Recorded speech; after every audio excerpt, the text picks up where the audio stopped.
Well, hello, everybody. Welcome in. Hope you had a great Easter holiday weekend. Longshore McKnight are back at it here on a Monday, reviewing everything, getting ready for the week ahead. Yes. Glad you're along with us here. We have got so much to get to. Tonight, the men's basketball NCAA tournament final tonight, where number 2 seed UConn, number 1 seed Michigan play for the national championship. 7:50 tonight on TBS. TBS. Wow. I don't know. I don't get it. I've said before about other sports and another. It doesn't really matter what channel it's on. Yeah. I mean, hey, I look down on my grid and boom, there it is. And I'm usually not looking, but it is a little bit odd considering the national championship. Who's the best team in all of college basketball is on a station that doesn't do sports very much. Meanwhile, the NIT championship game. I don't know if you know this or not, John, but they had the championship game of the NIT last night. So you're posing that in the form of a question. Yeah. I don't know if you know this or not. It's not necessarily. John, did you know that they had the NIT championship game last night? But I'm just thinking if you had forgotten, possibly, well, it slipped your mind or something. That was last night. I was with two of my Auburn brother-in-laws last night, and they didn't even bring it up. What? But continue, please. No. Yeah, I think I did. Now, did I watch any of it? No, I did not. Not a bit. Not a bit. Well, I will be interested to see what the final ratings were for that game last night. Oh, yeah, because that's the most important thing. Yeah. I can confirm 3 things. Number 1, it took overtime. Number 2, Auburn blew about a 19-point lead in the game against Tulsa. Wow, 19 points. They will hang a banner at Neville Arena, as they should. It's a championship. Mm-hmm. And they did roll Toomer's Corner last night. Well, I did see the picture that you sent. That is confirmation. Was that the beginning of it? Was that the final picture of it? Heck, I was so proud of myself that I sent the picture. I was so happy about that. Look, I can actually show John without any shadow of a doubt that they did do it. And now here's John. Well, let me put. I've got another question about this. I want to. Can you give me the timing on this? It was a Sunday night. I get it. A lot of people home for Easter, maybe just getting back to school. Who knows? Right, Easter. I don't know if people that actually live in Auburn 12 months out of the year, get up and say, "Hey, let's go roll Toomer's Corner." I don't know. Wait a minute. But the positive thing I take out of it, Barry, is people just work that into it. Some diehards went over there and threw a couple of rolls, because I've seen much better efforts in filling the trees with toilet paper at Toomer's Corner than that picture you sent me today. That was a pitiful effort. And maybe and the bright side of it is, this isn't that big of a deal. So what? Don't waste our time. About 4 people standing around? That looks like maybe 2 rolls of toilet paper, maybe 3. It's pretty shiny there. Maybe it rained or something like that. I would have thought that you would have been impressed, because usually one of John's barometers, one of John's measuring points as to whether it really means anything to Auburn. How many times have you, those of you who have been with John and I for 30-something years, how many times have you heard him say, did they roll Toomer's Corner? Yeah. They did. Now all of a sudden the effort's not good enough, and that's No, pitiful. you're And maybe the completely picture was taken you're completely early. misunderstanding me. I think this is if you could put that picture back up, it'll help in my explanation. I think this is a very good start, Barry. You walk into AA for that first meeting, it's tough. And it's kind of like this, there's going to be a couple of stragglers that are going to throw some toilet paper, no matter if the sun comes up today or not. But it's the mass group of Auburn people. We've seen it before. We've seen people running away from Neville Arena, about to roll the Tumors Corner, go, oh, wait a minute, we didn't win the game. Don't start throwing yet. We've seen it after big football wins, and there's enough toilet paper up there. It looks like it snowed.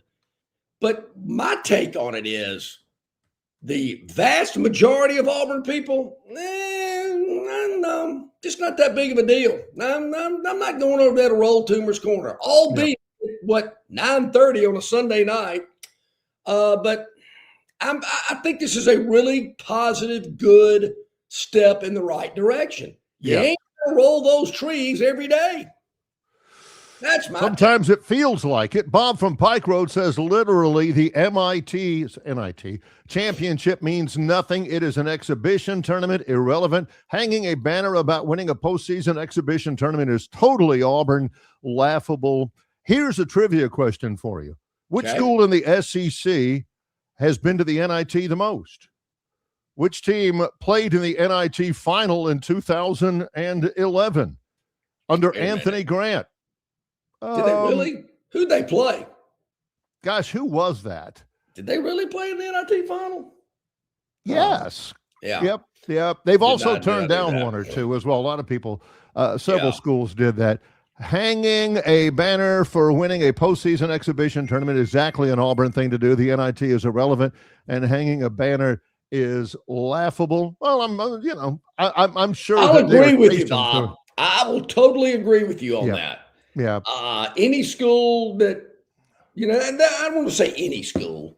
I mean, I'm sure Abilene Christian or California Baptist, if they went to the NIT final, they would probably raise a banner. But, preference, this is just personal preference. I don't think that's what you roll the basketballs out in October. Oh, no. To win the NIT. But judging from where they were at the end of the SEC tournament, at the end of the regular year, to where they are now, it's a positive thing. I don't know that it's laughable if Alabama would have won. I wish I could remember who they played. It was Anthony Grant was the coach. And there again, I'm not just, obviously Bob's talking about Alabama. They don't need to be putting up banners like that either, but they're not asking me. But, I don't know. Wichita State. The way they ended the regular season to where they are now is a positive. I don't know. That's kind of like, well, I had syphilis and now I don't. So, hey, that's a positive.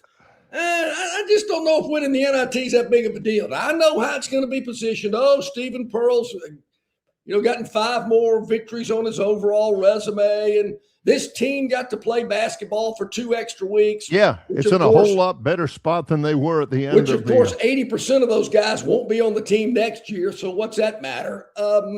Alabama played against Tulsa in 2001 in the NIT championship. Isn't that who Auburn beat last night? What a coincidence. Yes, that is. And, I imagine if Alabama had won it in either one of those 2 years, and I think they've been 11 times, then Bob, the best I can say about it is Bob probably wouldn't have cared. If they had won it, if they'd have put an NIT banner, he wouldn't have cared. But since it's Auburn, it's laughable, it's irrelevant. Well, Bob, and before I say this, because I don't know and I'm not looking, but somebody that goes to a lot of Alabama basketball games maybe can tell me.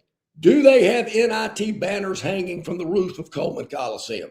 I'm asking the question. I don't know. I think I've seen some banners. I know there's some gymnastics national championship banners. I guess there should be some NCAA tournament banners. But if they're NIT banners, they ought to pull them down. But they're not asking me. Yeah. This Crown Royal and Coke tournament they had that some teams played in that actually knew who they were. I guess they raise a banner for those champions as well, I guess. It's like participation trophies. We got to get over that. Nothing like participation trophies. Oh, does it make you feel better that, hey, Johnny got a participation trophy? Okay. It is nothing like a participation trophy. It is nothing. That's what all the old fogies say when they talk about the world's getting soft. Well, you get a trophy. Look, I'm not in favor of those necessarily, getting a big old ring when you're 9 years old and everything. Yeah. I get that. But everything that is not a national championship trophy is not a participation trophy. I mean, you won a championship. It may not be one that you really, really like, or one that it was, in a lesser tournament. But you know what? Look, if Auburn people feel good about it and waking up today and having that Auburn pride and spirit and pass each other on the sidewalks and say War Eagle to one another. And how about that championship? Good for you. It's been a tough athletic year. Let's have something cheerful and bright and an accomplishment and a bright spot. I would suggest you quit playing Dixieland Delight during football practice, but they don't care what I think either. That is true. But hey, it's been a tough athletic year, and dadgummit, won the NIT championship. And certainly we're the best team of the ones that I saw. And I'll be up front, I didn't see a lot of them. I can't say I watched a lot of NIT basketball over the last 2 All right. Well, let me play Bob from Pike Road here, who's an attorney. John, in front of the jury, did you see any NIT basketball this year? You say, I got to say, I haven't seen very many. Is it not true, ladies and gentlemen of the jury, that John actually, in truth, did not watch a minute of NIT basketball? How much time are we talking about? At all. A right. Minute. At the court, on the floor, with players running around competitively. So last night we get home and the missus is folding up some clothes for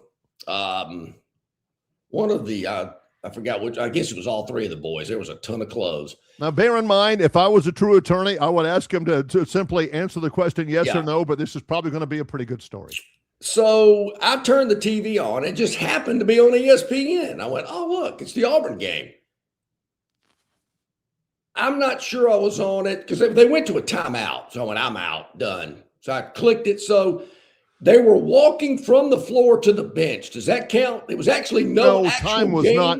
Time was the clock was stopped. Yeah, they were walking from the court toward their benches, and I went, I don't have time for this, which I did. I just didn't really have time for it. Earlier in the tournament, maybe I'd say all told, in Auburn, played 5 games?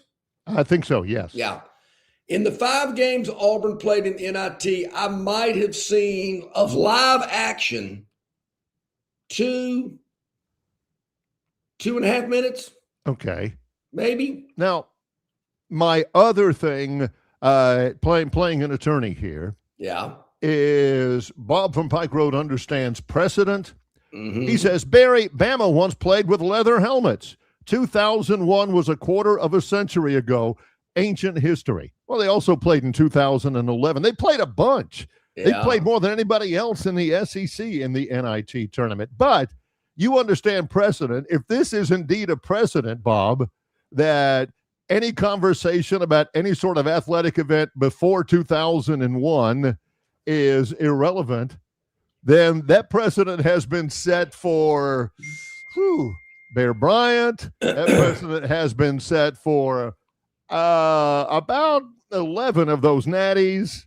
That precedent, we cannot talk about several of the Iron Bowls from before 2001. We can only barely, if 2001 is the litmus test, we can only barely, I think, talk about David Housel stepping out off of the bus on Graymont Avenue at the Iron Bowl was about and stepping in some hockey. You know, if you put up a weed whack, if you have a weed whacker trophy in the trophy case inside the Malmore Athletic Building, is that kind of like an NIT banner? I mean, who wants a weed whacker trophy in the trophy case? I don't know if they do. And I think they've won the Weed Whacker Bowl at one point in time. As an attorney, I would also bring up experts' commentary, expert testimony in the field. And Coach Ed says, Barry, don't let John and Bob fool you. They both have celebrated Church League softball tournament championships and demanded the preacher to acknowledge the team in the newsletter.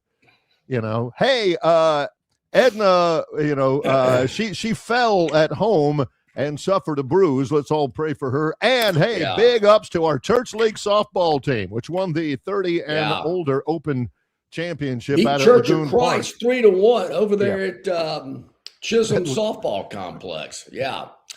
But we weren't on television. I will say that. And I don't think we got Thank gosh. Yeah, I don't think we got a banner. But, hey, what is he doing? Let's get all the elders together here. What has John got over there on the bench? In all seriousness, I'm pleased. It's a start. You got to start somewhere. And I am pleased with the lack of interest in rolling Toomer's Corner last night. That was, look, you're going to get a couple of diehards that'll roll it if somebody sneezes. I get it. And that's what I'm looking at here.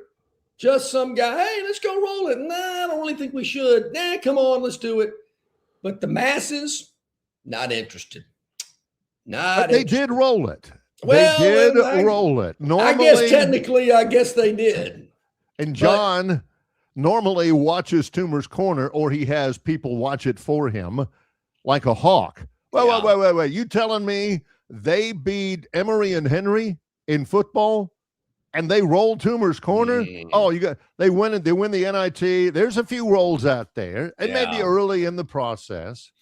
Yeah, I don't know when thank this gosh happened. It wasn't much. This could have been in the second half before they blew that 19-point lead. Somebody got a little overzealous, a little anxious. So I don't have this time stamped, but no, that is true. I'm not. That effort doesn't do much for me. Speaking of lack of effort, Barry. An update from Alabama scrimmage on Saturday. All right. Who should be the early Heisman Trophy winner and who should be drummed out of the program unceremoniously for not having that championship attitude? Yeah. That's coming up. Also, Auburn scrimmage, a little bit more about that. We talked about that just a little bit the other day. Lots to get to, including a national championship game tonight. Who do you like? Yeah, boy. He's John Longshore. I'm Barry McKnight. It's Longshore and McKnight in association with Yellowhammer News, presented by Bud Light. Hey, you want your property looking its very best this spring and summer, and River Region Straw has premium long needle pine straw to make that property pop. You're not buying sticks, stems, or pine cones. You're buying premium long needle pine straw from River Region Straw. Kenny and his staff have access to the best pine straw in the region, full of color that will last all season long. And now River Region Straw has a fourth location in Chelsea on Highway 280 to go along with their locations here in Montgomery, Prattville, and Auburn. No order is too big or too small, from a few bales to an 18-wheeler trailer load. To get your River Region Straw, drop by any of their four locations or give Kenny a call or text today. 669-5959. That's 669-5959. And have the best looking property this spring and summer with straw from River Region Straw. Phoenix Physical Therapy is ready to help patients recover, recharge, and rise. They develop a customized therapy plan for each patient to get them back to enjoying their favorite activities. Their experienced team is committed to providing exceptional care in a professional environment. Whether you're looking to prevent or treat an injury, recover from a recent illness, or recuperate from surgery, schedule an appointment with one of their clinics and take advantage of physical therapy, athletic training, workers' comp, and employer solution services. Get back in the game, get back to work, and get back to life with Phoenix Physical Therapy. To find a location near you and to schedule an appointment, go to phoenixphysicaltherapy.com. That's PhoenixPhysicalTherapy.com. Local banking expertise, the newest innovations and technology, personal attention, genuine hospitality. It's all just part of the Riverbank and Trust difference. They invite you to experience it for yourself. Welcome to banking above and beyond at Riverbank and Trust. Locations throughout the River region, locations throughout the state of Alabama. Riverbank and Trust. Okay, it's about 20 minutes past the hour here on this Monday. We're glad you're with us here. Hope you had a great Easter weekend. Some kind of rainy weather, but we managed nonetheless, and great time to be with family and friends. As we move on into the spring and celebrate NIT championships and NCAA championships. I did watch a lot of that Arizona-Michigan game. You did not see that coming.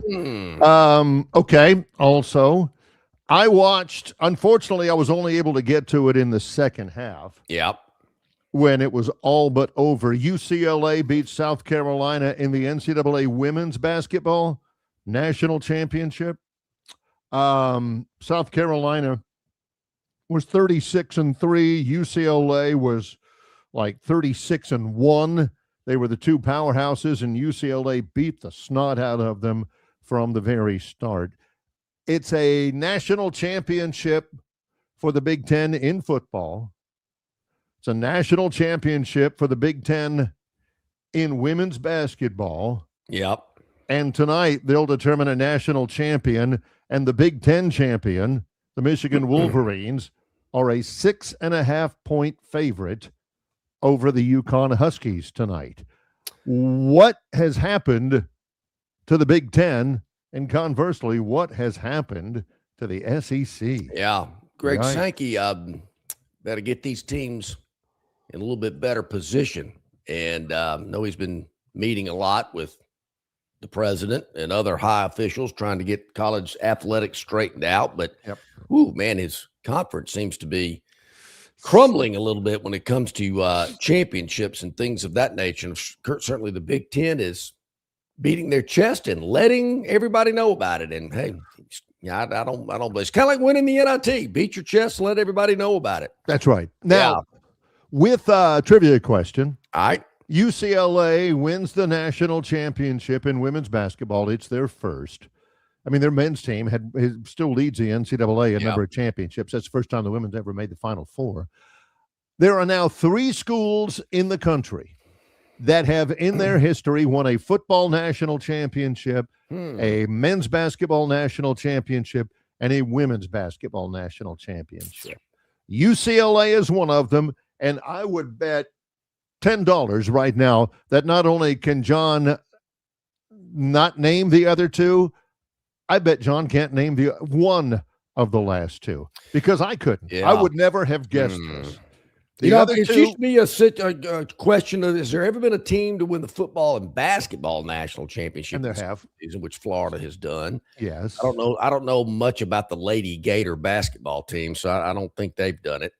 One of them is the school that always seems to win the all sports championship.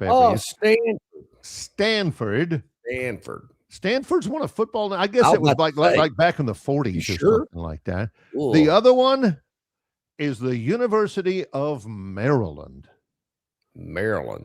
I think Maryland won one right after Bear Bryant left.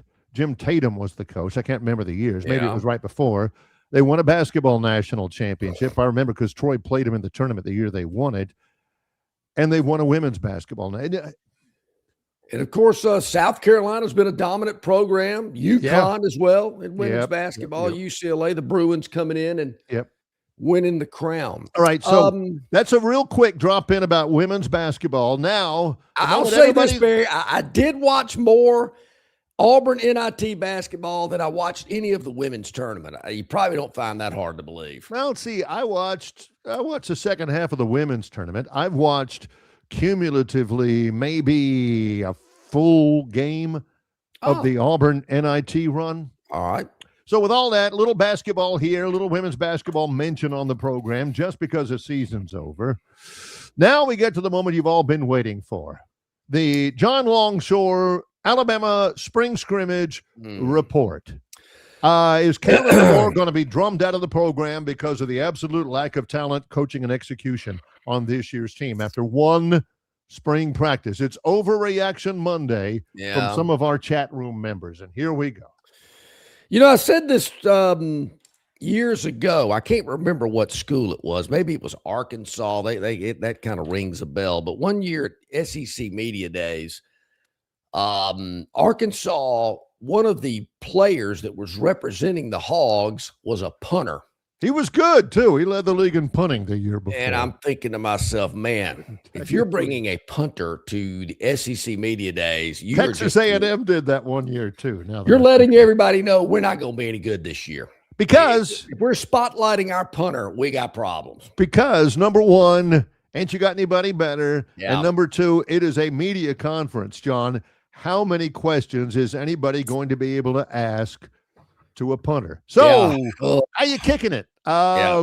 Things going good? Hey, when you take a break for a moment and catch your breath and you look over across the practice field and you see, the real football team over there, how are they looking? That's the problem I always had is you got 10 minutes with these guys as a media member at SEC Media Days. I ain't got 10 minutes of questions for a punter.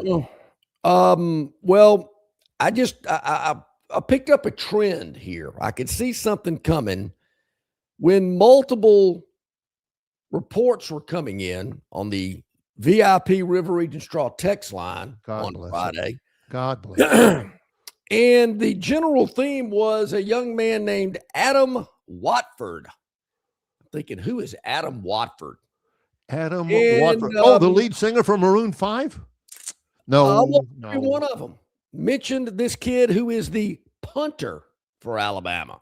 Oh, wasn't he the lead singer for Black Sabbath? Things like Kid's a beast. Is a punter? A punter's a beast? All he's got to do is kick it.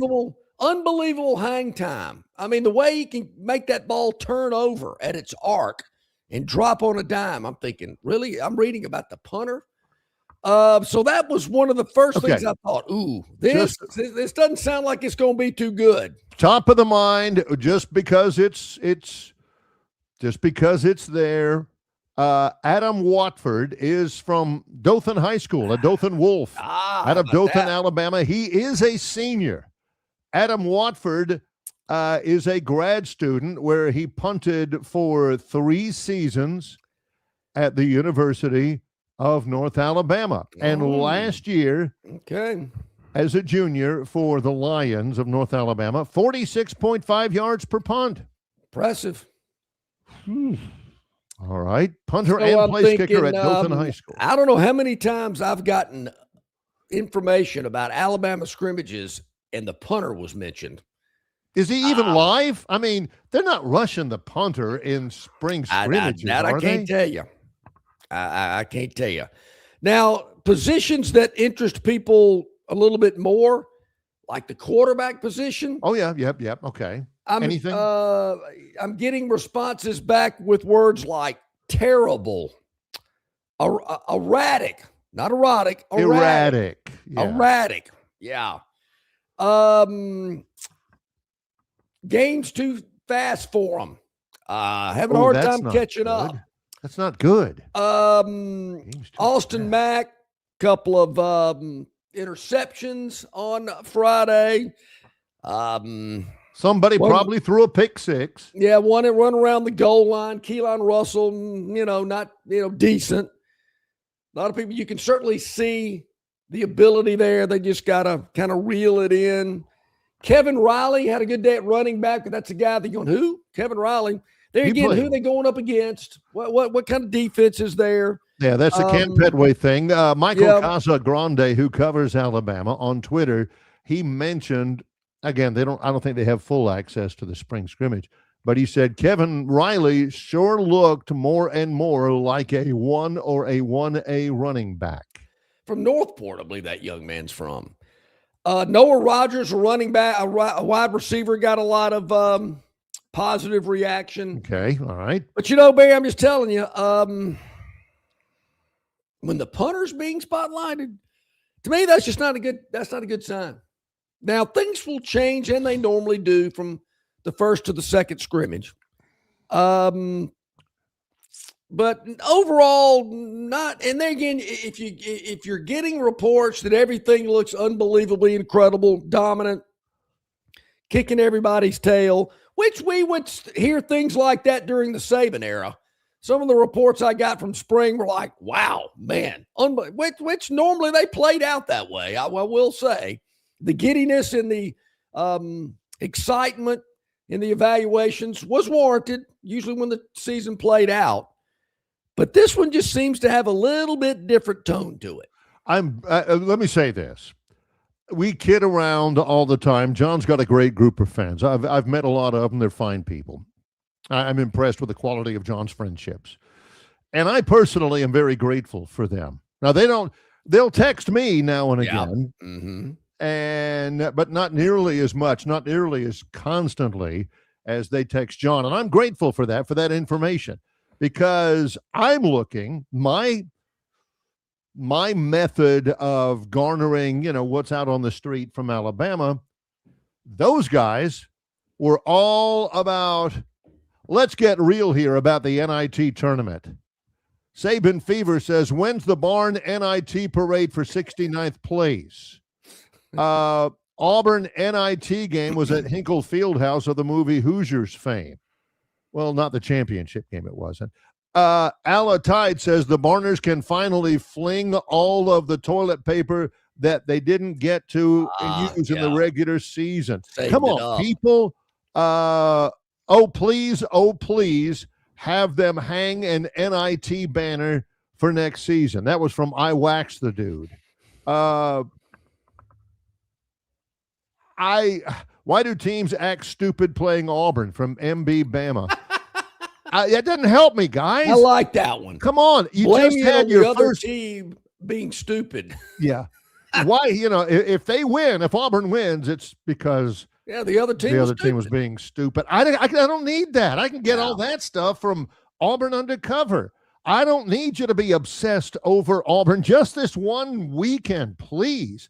I need to find out what happened in the scrimmage. That's why I'm so grateful for John's VIP River. Well, and I don't want people to get, all panicky. I mean, what was the first scrimmage? Okay. But just it didn't come across that it went overly well for some position groups, except for the punter.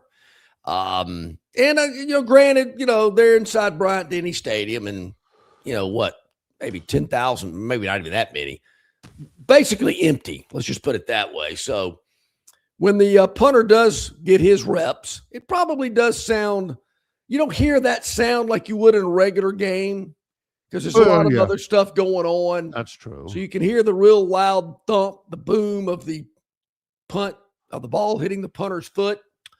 But needless to say, the punter, and that was multiple people, not just one. I had multiple people say, man, the punter looked great. I went, ooh. Glad to hear it. Glad the young man's going to have a good year. But of all positions on a football field, isn't that the guy you want out there the least? If your punter's trotting out there a lot, something ain't right. A couple of things about the weekend before we go to break. Yep. They played at the place where the Pacers play, Auburn, in the NIT championship. Mm-hmm. And they had to go to overtime. They blew a 19-point lead, and they had to hit a 3 to send it to overtime. Auburn was leading by 6 with 9 seconds to go. Tulsa is trying to inbound. And Tahad Pettiford's playing defense. I see a clip here of Pettiford dapping up Charles Barkley over on the Auburn sidelines playing defense. Barkley comes up, gives him a little fist bump over there. Barkley was there. Yeah. Bruce was there. So that was pretty good. And I got to ask this because I'm also seeing from the AU Sports Network Twitter page the video of Andy Burcham and Randall Dickey on the call as Auburn wins the NIT. Yeah. There was no driveway time for you. Well, there wasn't. And there again, I kind of just lost track of time that the game was even being played yesterday. Had a lot going on, a lot of people in town. Oh, yeah. Now, and so I kind of missed out on that. But I'm sure somebody's got a clip of that. And there is one. Yeah, it's I'd like on there. to I'm see looking that at it right now. because usually the ones that I get, it's kind of downer situation. They're not, there's not a lot of happiness. Thank you very much, John's VIP text hotline. Usually something's being said about the officials or something like that. But now, is there anything that you can add to this question here from Chris the Hammer? What's the question? Which A-Day are you talking about? Which one? Is there more than one to some people? Well, I think the Chris the Hammer, there is one A-Day. And I've been holding out John, because are you going to A-Day? This was brought up during the Gene Chizik era, I believe, if I'm not mistaken. I basically was inviting myself to be a guest coach at Auburn's A-Day.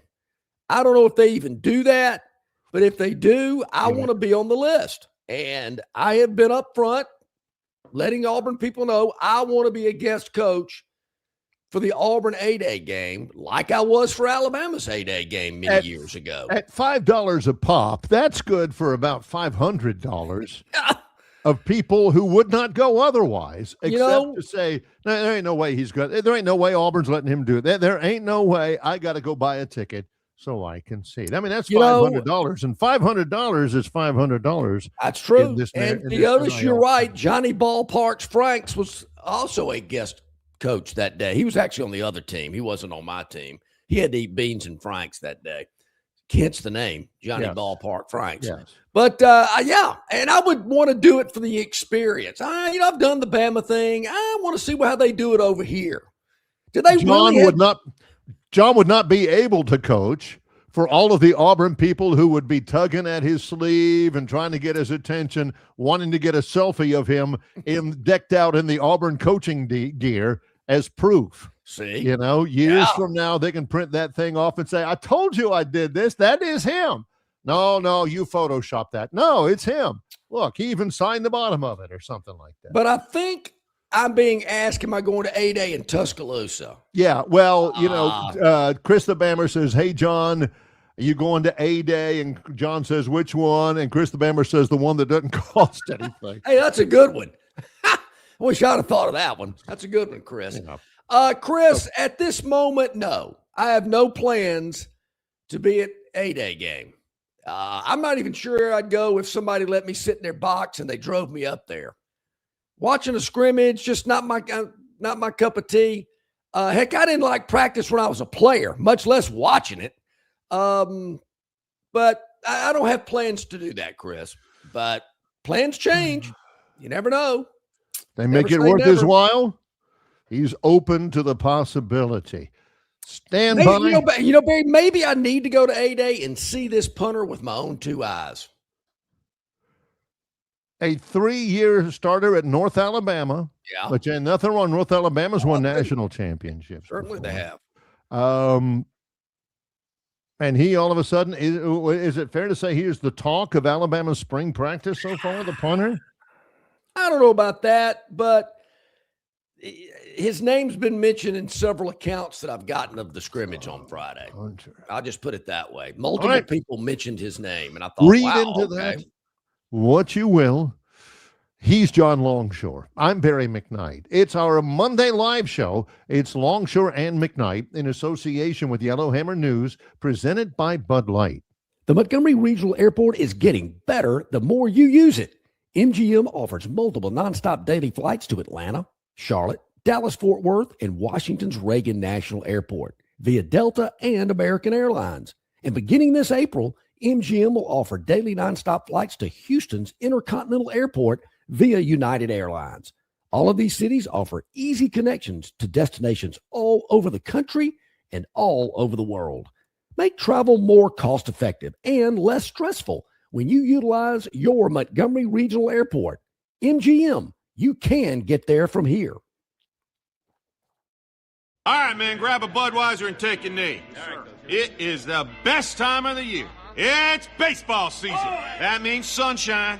It means behind-the-back peanut tosses. And it means sharing some cold, frosty Budweisers with your boys. Because there's nothing more American than watching America's game with America's beer. So let me ask you something. Are you ready to bring your A game? Are you ready to cheer every frozen rope down the line and amazing catch at the warning track? Are you ready for pitchers' duels and slugfests? Tell me, are you ready for the thrill of an incredible walk-off victory? I can't hear you. Are you ready for Budweiser and baseball? Then get on your feet, raise an ice-cold Bud, and let's make this season larger than life. Great times are waiting. Grab some Buds! Enjoy responsibly. Budweiser Beer, Anheuser-Busch, St. Louis, Missouri. Get Truck Month deals on more than trucks at Stivers Ford of Montgomery. Explorers for 13 grand off. Broncos 12 grand off. Expeditions 10 grand off. And Bronco Sports 9 grand off. Stivers Ford, where price sells Fords. Ford Truck Month is bigger and better at Stivers Ford of Montgomery. Take advantage of 0% APR on Super Duties, Lightnings, and F-150s. F-150s 18 grand off. Super Duties 2 grand under invoice. And Lightning 16 grand off. Stivers Ford, where price sells Fords. Okay, about 19 minutes to the top of the hour. Mayor Stephen Reed scheduled to join us as we kick off hour number 2 on this Monday. Looking forward to that. Tomorrow we'll be at the Montgomery Regional Airport. It's a big day out at MGM with service to Houston, Texas, starting tomorrow from Montgomery. So, yeah, you can fly to Houston multiple times a day with easy connections to points all over the globe. And that will be a great, looking forward to it. Going to be exciting out there via United Airlines. And we will be out there tomorrow helping launch that here in the city of Montgomery.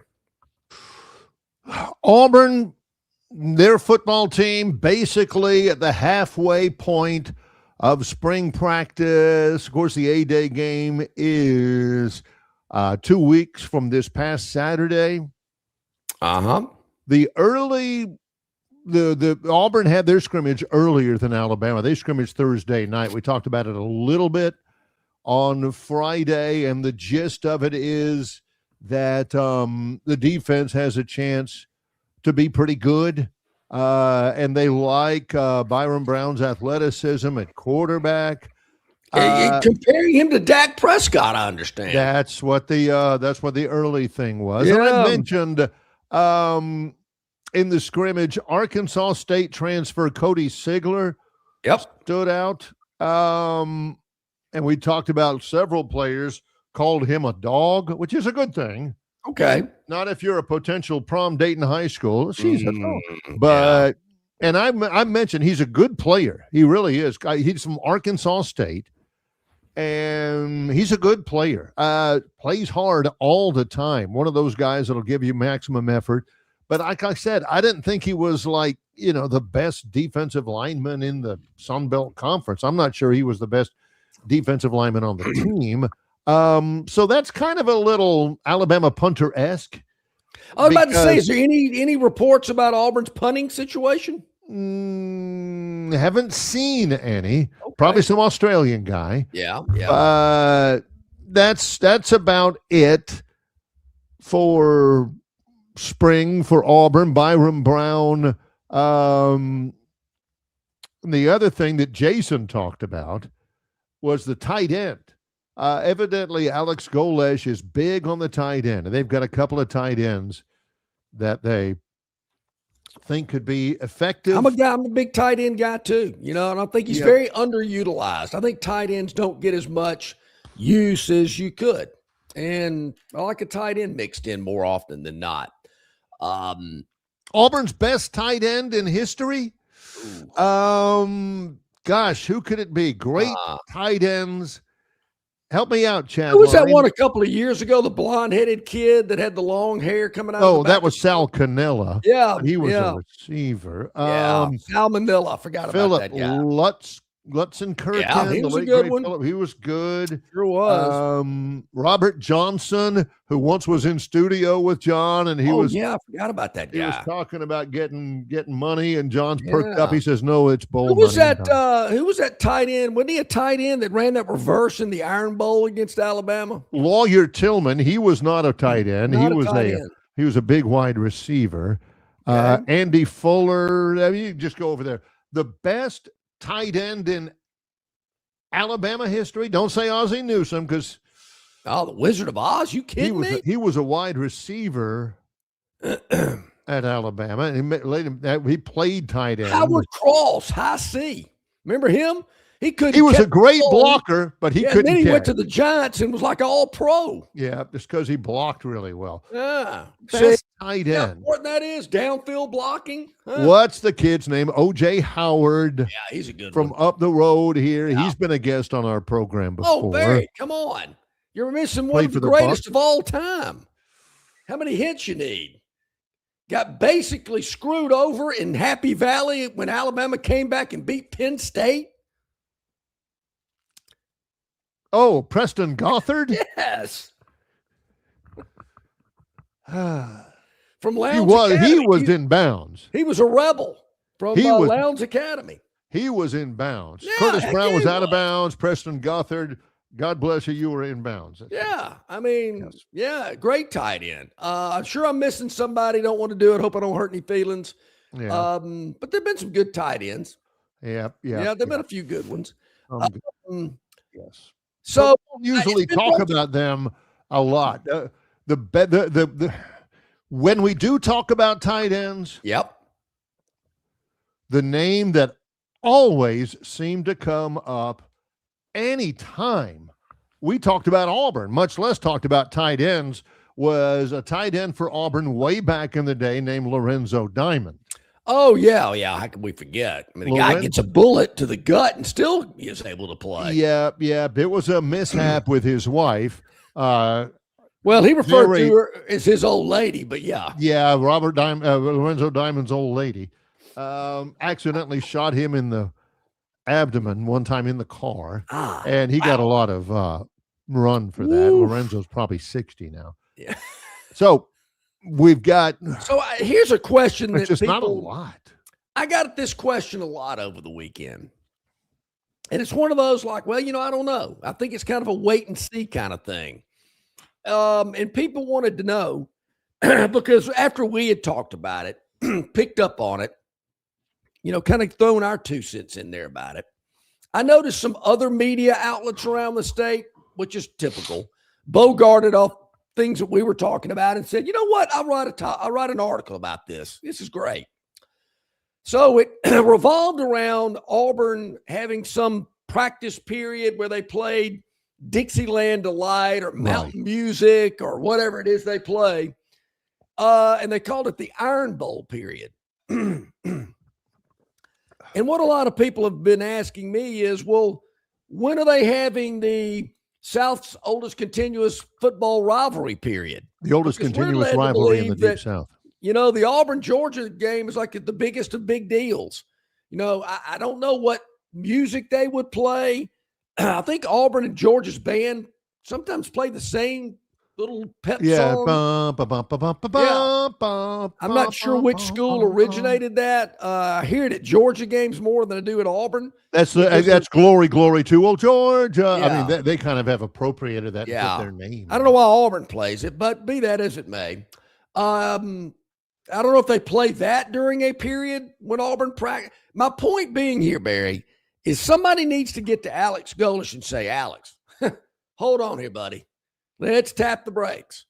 This Iron Bowl period and Dixieland Delight period, we are part of the South's oldest continuous. Is that right? South's oldest? No, the oldest continuous rivalry in the Deep South. Football rivalry in the Deep South. No, okay, all right. You never none get of this right. Iron Bowl business. We got to start emphasizing this Georgia game. Now, okay, you hadn't won in like 10 years, but still got to emphasize it. Longer. Here's the mistake. I got no problem at all with the Iron Bowl period. Again, it is one of the top 2, maybe the number 1 greatest rivalry in college football. And that's up for debate. Auburn people know it. Auburn people acknowledge it. Alabama people know it. Alabama people don't acknowledge it. And that's not healthy. But here's the mistake. And not that Auburn, is free and easy and saying, look, the game means a lot to us and all that. But and I don't have a problem with them having a Iron Bowl period. It's only like 5 minutes, like Jason said. Yeah. And they play Dixieland Delight. Good gosh. Who would put players through that? I'd rather go run up downs for a half hour than listen to Dixieland Delight. But it's the fact that they positioned it, they hosted it, they had it with the media present. Holy I got to think they're going to grab it. They're going to run with it. Yeah. Oh, look at that. Hey, here's video from my cell phone of Auburn players running around with Dixieland Delight. Have it like early on when there ain't nothing out there but dew on the ground and managers running around and players as per usual, I see it differently because they could have tried to have done it that way, but as well as I do, we would have found out about it. Somebody somewhere out there, hey man, let me tell you what I'm hearing.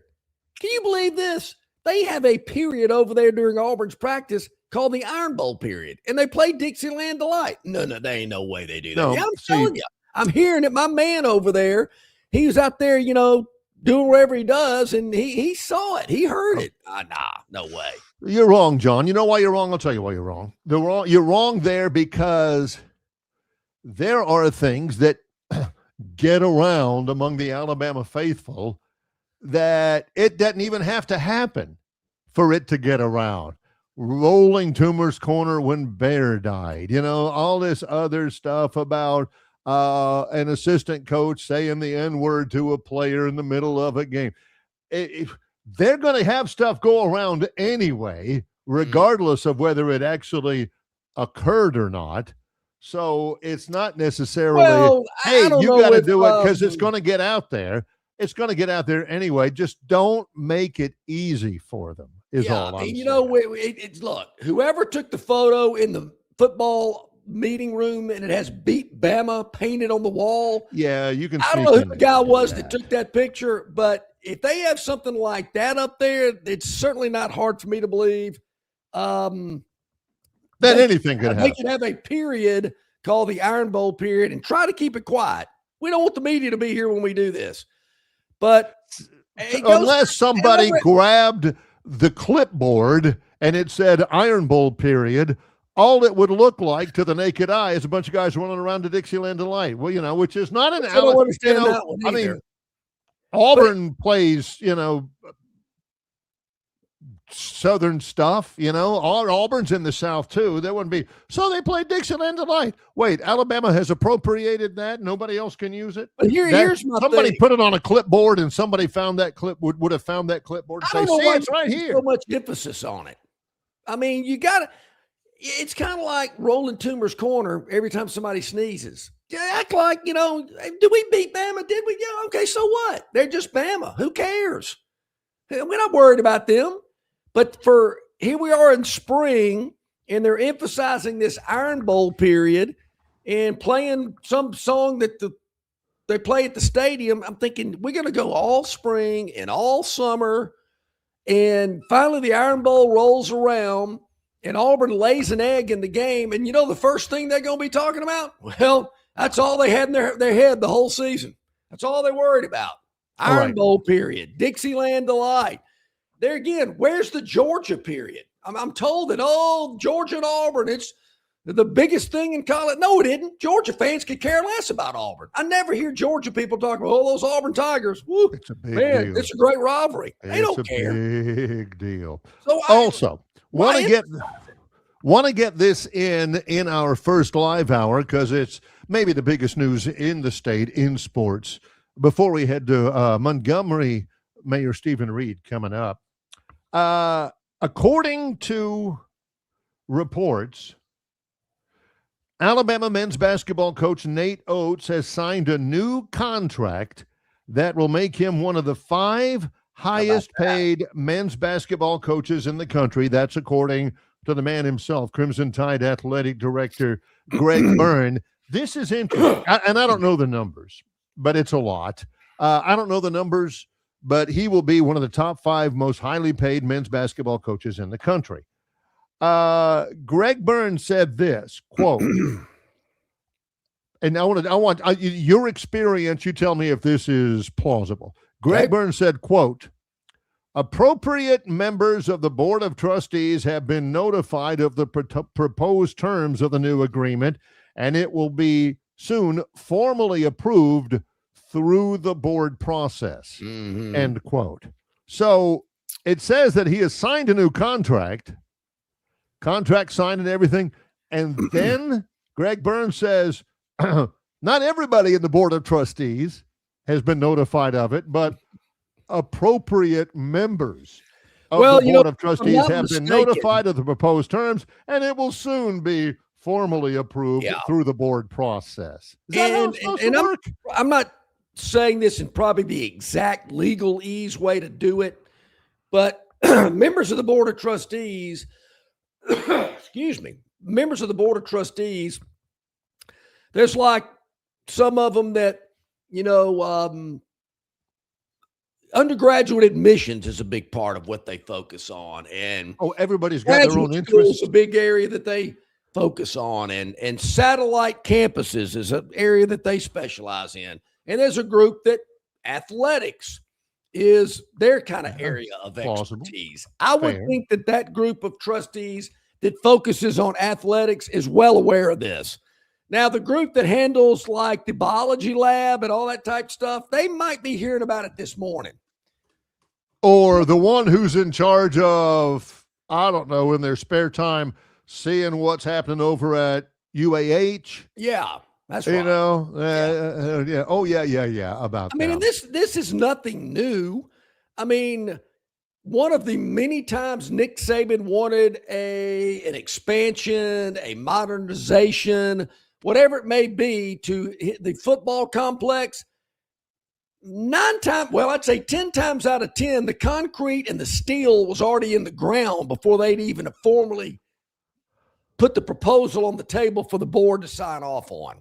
Construction had already begun. And was more than halfway finished. Yeah. Oh, yeah. How long was the agenda allotted for that time? Consideration of the new contract for Alabama men's basketball coach Nate Oates, 7:15 to 7:17. That would be probably a minute too long. Yeah. All right, everybody, all in favor, say aye. Aye. They don't even take no's. And for the few people out there that thought weeks ago, I wonder why the women's coach left Alabama and go to South Florida of all places. This might be one of the reasons why. We got to play the men's coach. I don't. I'll be honest. Whenever I think of Alabama Board of Trustees, I'm thinking of people with names like Finus and Paul Jr. and all this kind of stuff. I don't recognize any of these names. Mila Calhoun, Evelyn Van Sant Malden, Kenny Simon. Kenny Simon. That's what I've heard. That's what I was about to say. How about that? Is that the same Kenny Simon? I don't know. No. He's an attorney in Birmingham. I don't know. Mike Brock. He's from Montgomery. I've heard of him. Yeah, I know that guy. But I'm telling you, the only reason why I bring that up is because he's the only one I have heard of. He, of course, played football at Alabama. I'm sure he's one of the, hang on, what did he say? I'm sure he's one of the appropriate members of the Board of Trustees that Greg Gurn is talking about. I would think, I do believe Mike is, athletics is his one of his interests. Well, let's take a break.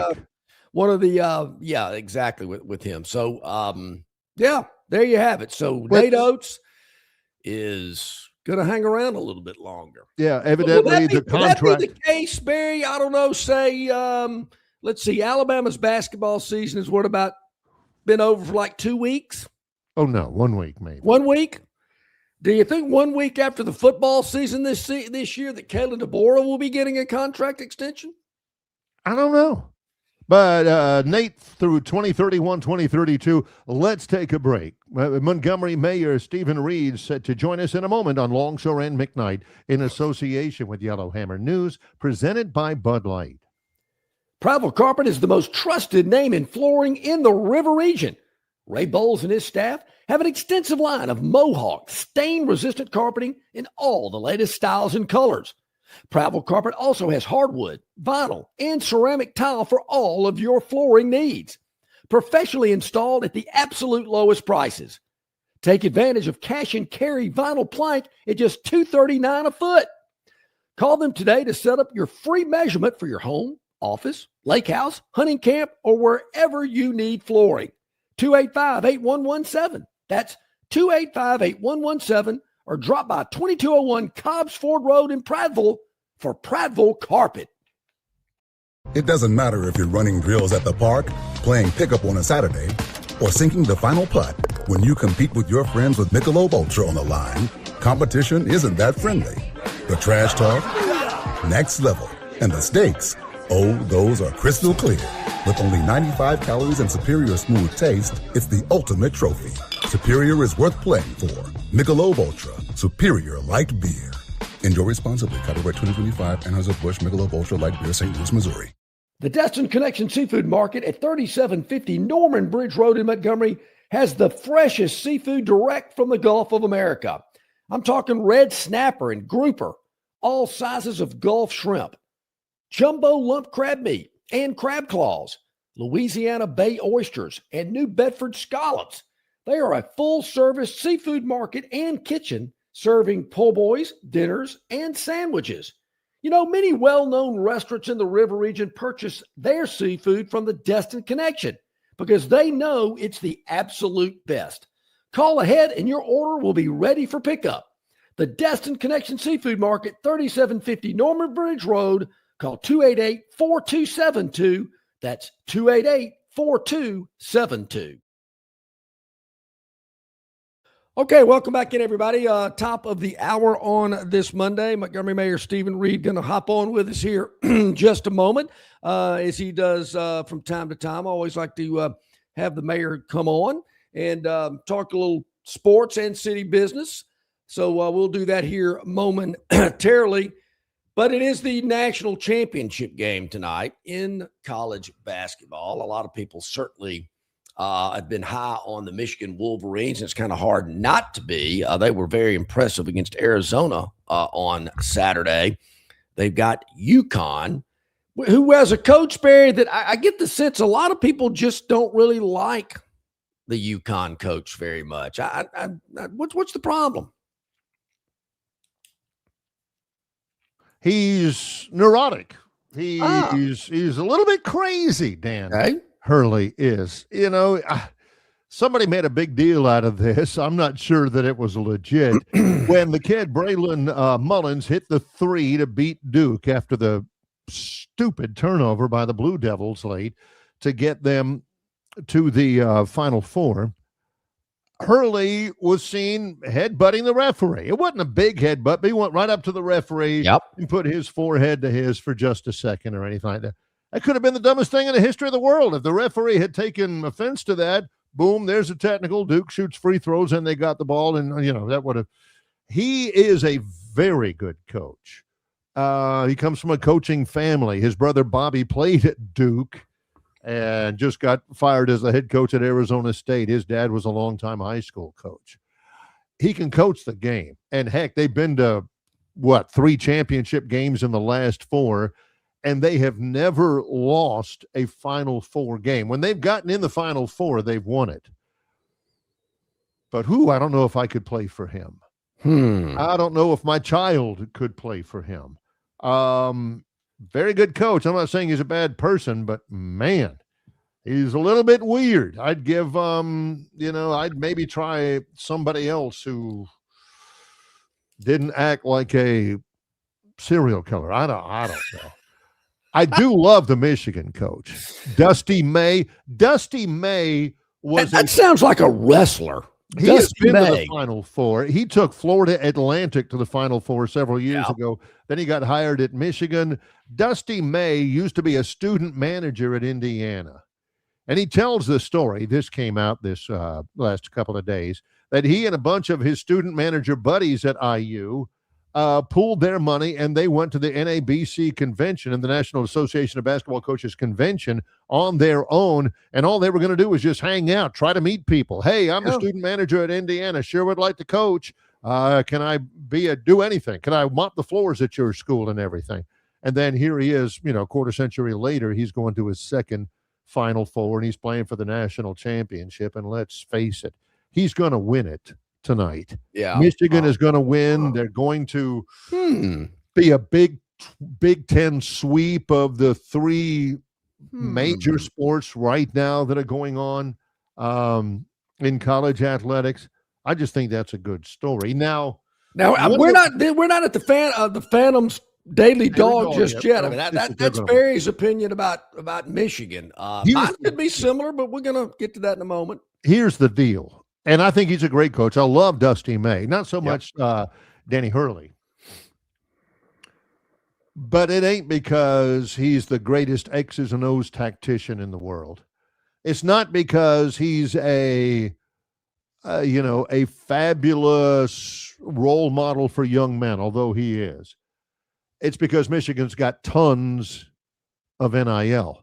They pay more than anybody else does. Why do you think Alabama head coach Nate Oates made one phone call and found out that Michigan was offering him, and he said, well, no chance for us to get Yaxel Lindeborg?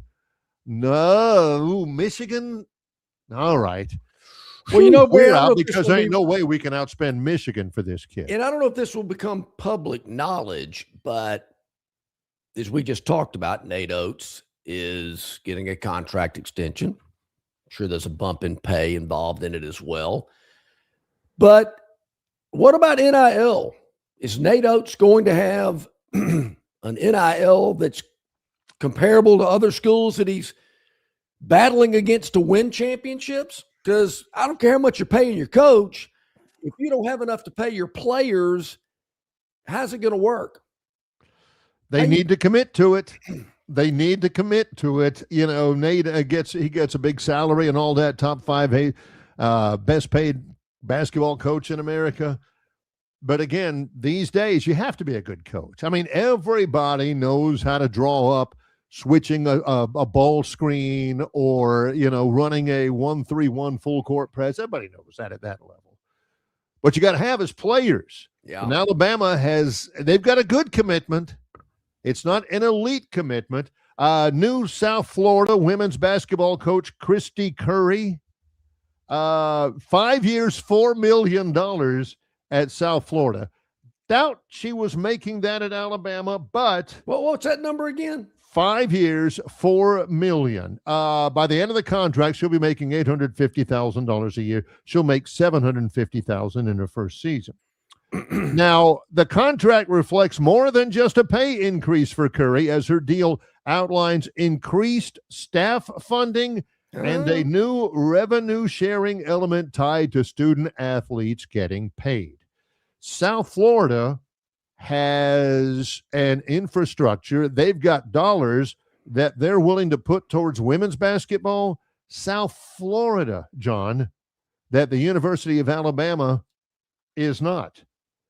Now, is that good news or bad news? Are they not willing to put that much NIL money forward and rev share forward for women's basketball players as they do at South Florida because Alabama is committed to putting more rev share money towards men's basketball?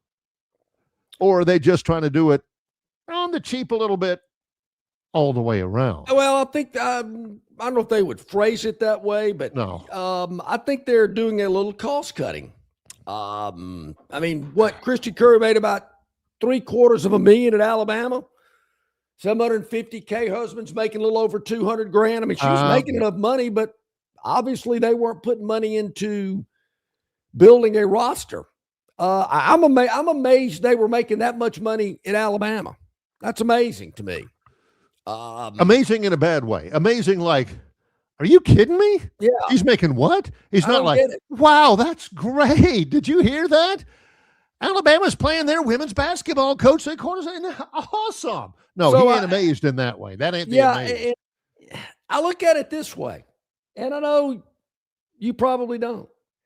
We're sitting in front of our board meeting, and we're looking at the spreadsheets, and I'm looking at women's basketball coach, $750,000. Assistant, $200,000, whatever. So we're close to $1 million in salary for two people on a women's basketball team. As I'm looking at the other side of the ledger, there's nothing but red ink. Ain't no black ink over there. Travel, equipment, assistant coach salaries. Ooh. What? I mean, they are bleeding money. But they're paying people close to $1 million for what? Well, that's what everybody else does. And that's just what you have to do to give these young athletes an opportunity to compete in intercollegiate athletics. They can compete all they want. But you got to have a coach and you got to have a salary of over $1 million for your staff. Well, that's what college is all about. No, it isn't. That's not the. You're going to get out in the real world and go, well, I want you to pay me $1 million, but we're bleeding money left and right. We're drowning in red ink, but hey, still pay me $1 million. Go down to the end of the hall where the suits are and see how that goes over. Well, what if you are one of the suits? Where is Mila Calhoun on this issue of funding for women's athletics? Where is Karen Brooks? Where is Barbara Humphrey and Evelyn Van Sant Malden on this issue of making sure female athletes get the same opportunities as male athletes do? They're smart enough to know, hence that's why they're on the board, to know that if the numbers don't add up, can't be doing this.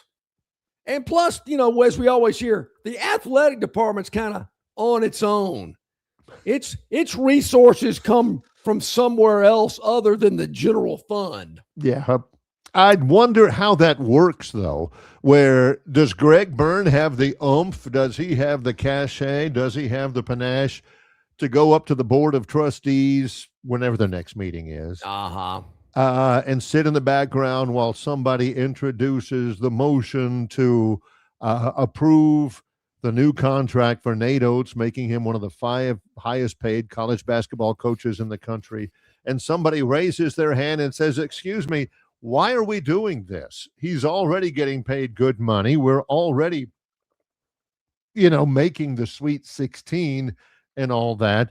Does Greg have the, from the back of the room, have the cachet to say, excuse me, the board recognizes Mr. Byrne? Yeah, Chairman. This has already been signed.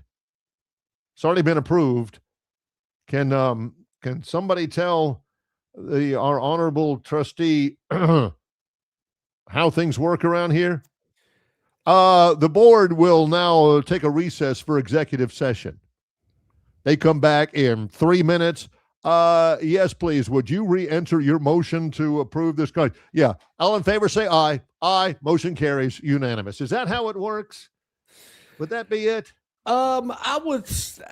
I would think conversations like that might happen before they get to the boardroom, because when they get to that part, there could be a lot of rumbling. But maybe one of the appropriate members of the board that he mentioned got their lip poked out a little bit because they're not one of the appropriate members of the board. Nate's been to 4 in a row to the Sweet 16, yes. Final 8, Final 4, 5 of the last 6. So certainly he has the resume to warrant an increase and an extension.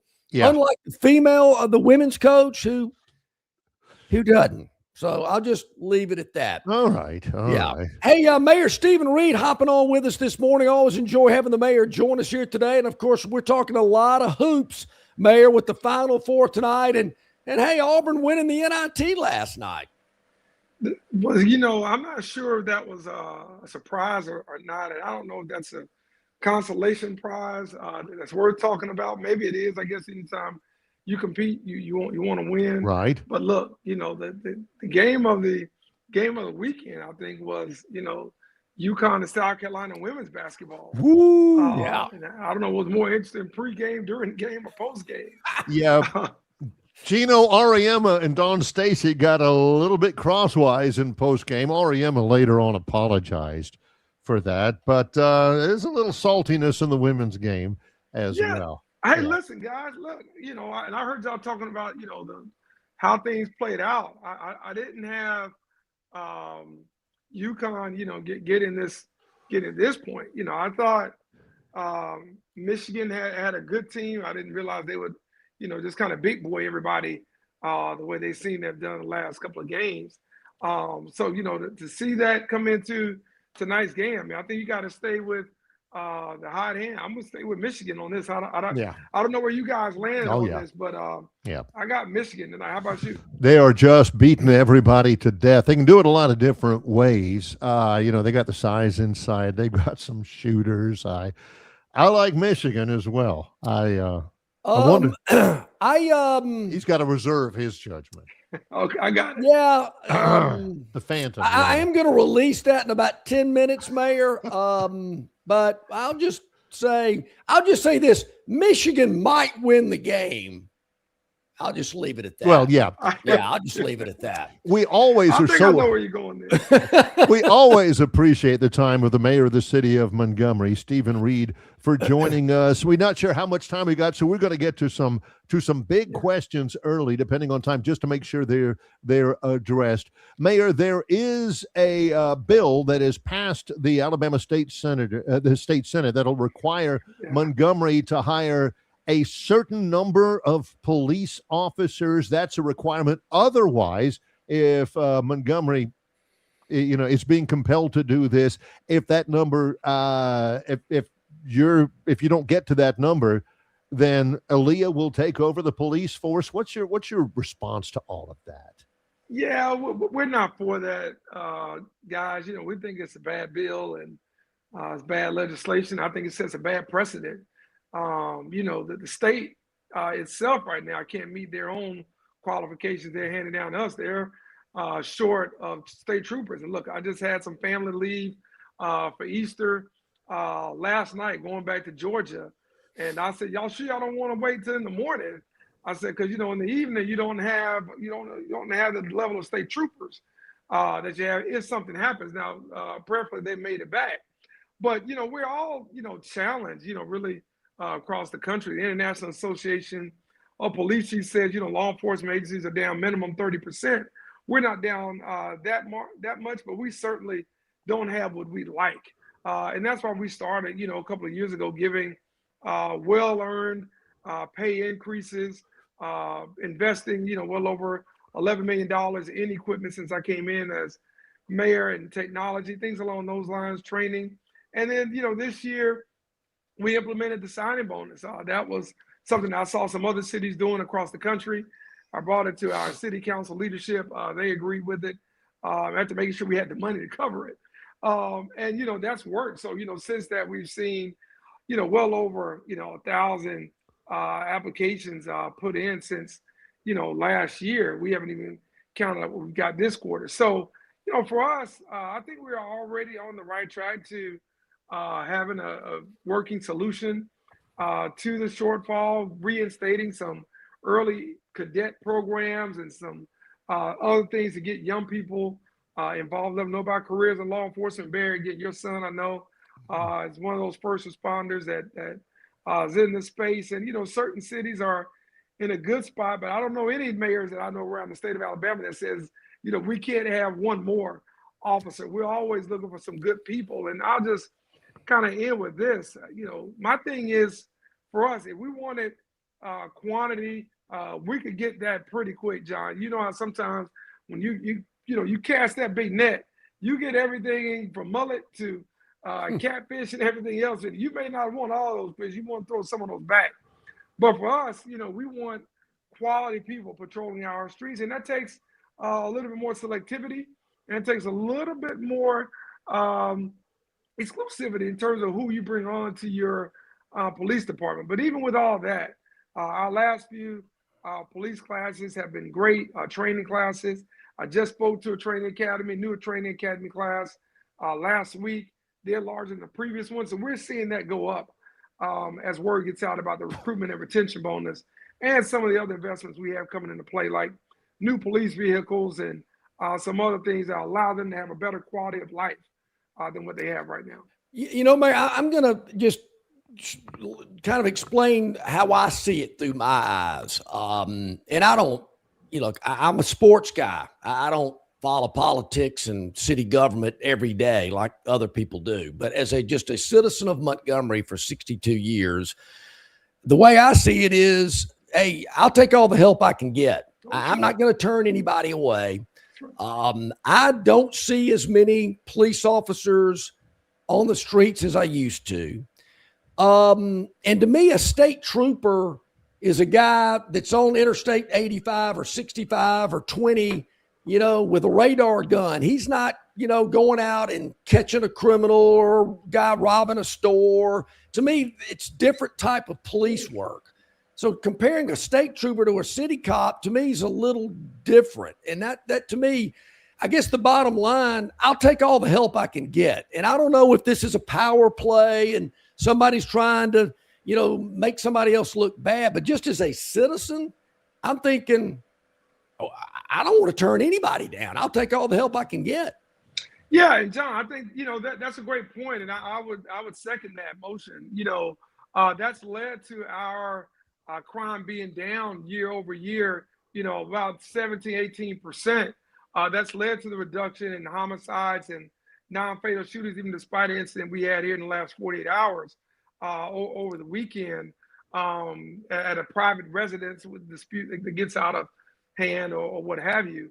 But we're seeing a significant drop in burglaries, robberies. We've busted up some great crime rings here with that type of collaboration that you're talking about. Sheriff's Office, ALEA, ATF, FBI, U.S. Marshals. We've had all of them over the last probably 18 months helping us drive down the crime. And that type of collaboration and partnership does work, to your point. And so sometimes what we found is, we don't have that motorcycle cop, John, who was out there sitting right there at Fernway and McGee Road, getting on the way to Montgomery Mall. I'm not confessing Busted. anything here. Got me a couple of times. We don't have as many of those guys certainly as we'd like, and that's why we're leveraging technology. We're leveraging more red light cameras, more speed cameras, and even the use of drones, because we really want those additional law enforcement folks to really help us bust these crime rings, whether it's property crimes, copper theft, drug rings, all things. We're seeing small businesses targeted. We really want those investigators, and we really want those folks really doing the nuts and bolts gumshoe police work. And so with that, I think we've had a great, run over the last year. Certainly the data supports that, but we're not complacent. We're not comfortable. Listen, we all want it to be zero. I mean, we all want it, to be at that level for us. What we don't want is the state interfering any more than the state would want the federal government interfering with them. We understand that the city and the neighborhood's better. Our officers are out there each and every day helping, drive down the crime numbers that we've seen here. And we believe building the relationships with the community is really the best way, because we get those tips, we get that intel that we otherwise would not get. And we want the state troopers, look, out there on the highways. I'm out there enough. My family and friends are. We want them on those rural roads and state highways doing what they do best as well. We want them to be, as, really as impactful as they can in what they do, so we can be as impactful as what we do. And we appreciate all the collaboration we get from around. Just to be clear, I look at it as help. The city looks at it as interference.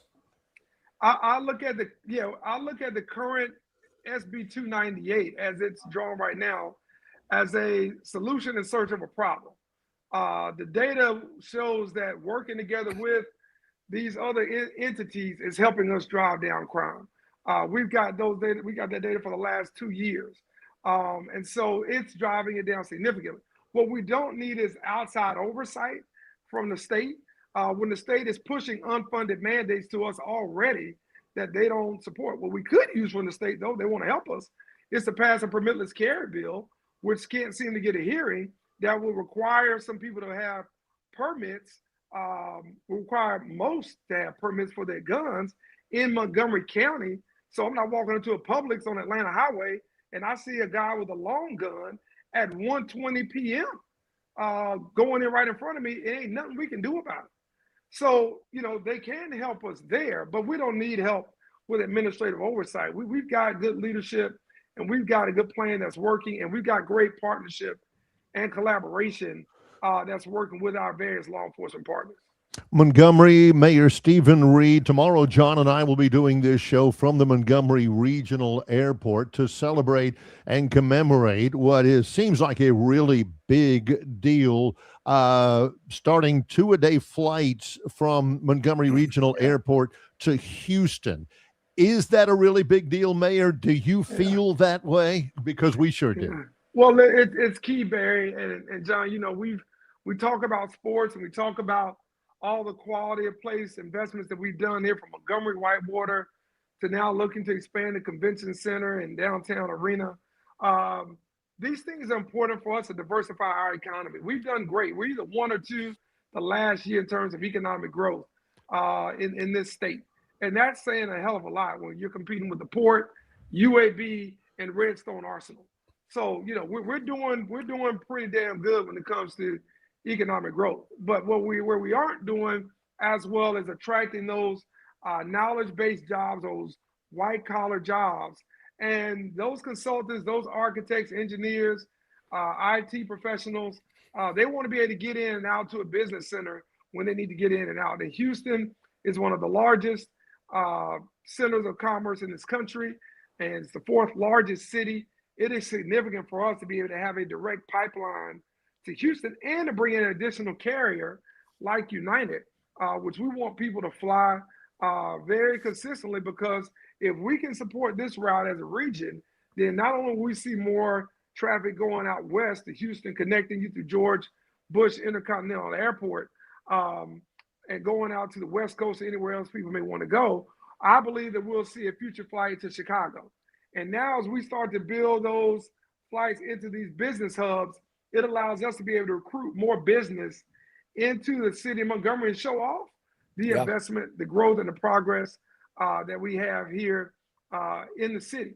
And those are things that are very, very important. So it may seem small to some, but for us, it is huge to have a third major carrier in Montgomery and to support them as much as we can. And hey, I'm a loyal Sky Miles member, but I'm signing up for United because I want to make sure that on any personal or business travel, that route is supported, and we can go back to them and say, see, now we need to get this Chicago route so we can do some more business.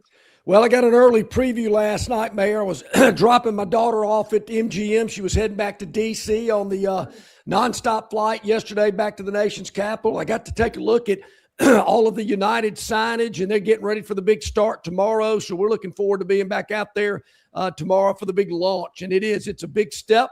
The third of the big 3 airlines are coming to Montgomery with there again, destinations, Houston, Dallas, Charlotte, Washington, Atlanta, to get you to points all over the world. Mayor, I don't know if you saw this last week. When I saw it, I went, uh-oh, that is like the death nail. I cannot believe I'm reading this. Auburn quarterback Byram Brown scrimmage on Thursday scrimmage was compared to Dak Prescott. And I just went, why put that Mayor, I feel that you, young man. man? I don't. Listen, that's one of those you can't win. Exactly. You can't win that. He's probably one of the top 2 or 3 players in Mississippi State history. Certainly, he's going to be a consideration for the All-Decade team. I think in the SEC, and for the Cowboys, look, he has been rock solid, consistent. I mean, he's won in spite of Jerry Jones, in spite of all the turmoil we have on the sidelines there with the Cowboys. So, you don't want to put that type of pressure on a young man who's transferred in with a new coach in a new environment. Listen, the folks over on the Plains already have enough expectation for what they're looking for. You don't need that place over here as a quarterback. Now, guys, y'all correct me if I'm wrong, but that's tough to say that in a series that we haven't even gotten to the first game of the year. I'm with you on Dak Prescott and all of that stuff too. Oh, Mayor, you're right. Sometimes you got to pick your battles, and that's when you can't win, right? They're not with him, not with John, I'm telling you. Mayor, I know you got some appointments coming up this morning, but before we let you go, anything we missed on, anything we need to touch on before we let you go? Yeah, John, look, man, I think that, for our city, there's a lot happening. You're part of the Central Alabama Sports Commission. We're talking about bringing Major League Soccer to Montgomery. That's significant for us. That is, again, it's kind of, as we get ready for Biscuits baseball tomorrow night, opening night, it's kind of building on what Mayor Bright and those leaders did in the 2000s. You were a part of that, and so many others were helping to drive that narrative when people didn't believe in minor league baseball. But now we're looking at soccer as overtaking, as well as already the number one global sport. But now we're looking at it moving up, in the U.S. Ahead of FIFA as being, one of the top two sports, here in the country. That is significant. So for us, as we have these conversations with business, we have these conversations with, community stakeholders, we're talking about the growth and development of our city and of our region. Hey, we know that those folks are going to come from all around Central Alabama to watch soccer. And we want them to come right here like they do in Birmingham, like I've seen in Atlanta and other cities. And that's a big, big deal for us. We're talking about some renovations to Crampton Bowl as well. We know we have to continue to kind of keep upgrading that facility as football, the landscape there continues to change. So, for us, there are a lot of positive things that are happening with the growth of the city and with the growth of this region and the economic development that we've seen. So we want to continue to talk about that along with the stability of Jackson Hospital Healthcare. I could not get off here without talking about that $15 million loan that I wired over to Jackson Hospital last week. John, I hadn't signed off on that many loans like that many wire transfers since I've been mayor. So I kind of had to pause a little bit and just kind of say, all right, now, does this really mean what I think it means?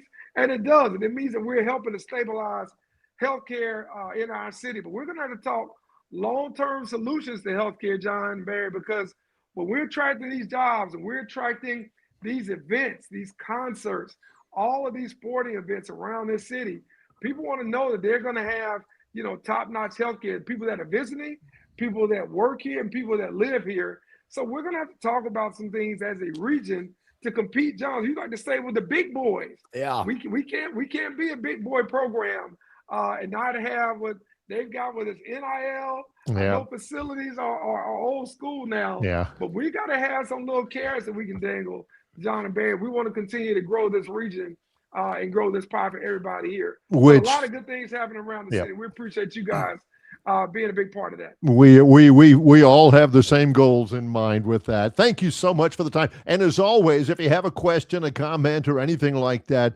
you can go to the website at montgomeryal.gov. Montgomery Mayor Stephen Reed, hey, thank you for the time. No comments on my bracket, though, Barry. No comments on my bracket. No comments on that. Hey, we can mute all comments on my bracket. Anything else is fair game. I signed up for. Bring it on. But no comments on my bracket. I hear mine's not good either. Appreciate you. Thanks very much. Thank you, Mayor. We'll talk again soon. We appreciate your time as always. Montgomery Mayor Stephen Reed hopping on with us here today. Likes Michigan. Barry likes Michigan. Yeah. Who does the Phantom like in his daily dog? Coming up next, it's Longshore and McKnight in association with Yellowhammer News, presented by Bud Light. It's Ram Truck Month at Stivers, Alabama's #1 volume CDJR dealer. New Rams $20,000 off or 0% for 6 years, and heavy duties $12,000 off. Backed by Ram's 10-year, 100,000-mile limited warranty. Only at Stivers, Chrysler Dodge Jeep Ram. The Declaration of Deal sales event is on at Stivers, Alabama's #1 volume CDJR dealer. Grand Cherokees, Grand Cherokee L's, and Gladiators up to 15 grand off, and Wranglers 13 grand off. Only at Stivers, Chrysler, Dodge, Jeep, Ram. In sports, if you think joy only happens after you win, think again. Look at the world's most successful athletes like Serena Williams, Brooks Koepka, and Alex Morgan. They don't spend all their days grinding away. They take time to enjoy themselves, like getting together with friends over a Michelob Ultra, because they know that happiness is the key to winning, and that joy is the whole game, not just the end game. Michelob Ultra. 95 calories, 2.6 grams of carbs. It's only worth it if you enjoy it. Enjoy responsibly. AB Michelob Ultra Light Beer, St. Louis, Missouri. Known by avid golfers as one of the most beautiful and challenging stops on the Robert Trent Jones Golf Trail, Cambrian Ridge in Greenville lies just 40 miles from Montgomery. It is well worth the ride for any golfer looking for 27 holes of jaw-dropping golf. The greens have been redesigned to accommodate the higher green speeds associated with their installation of the latest generation of ultra-dwarf Bermuda grass. Cambrian Ridge offers a fully stocked pro shop with all the latest equipment and apparel. Great food and beverages in the clubhouse can be enjoyed both before and after your round. Get your group together and hit the trail. Go to rtjgolf.com/Cambrian Ridge for tee times and more information.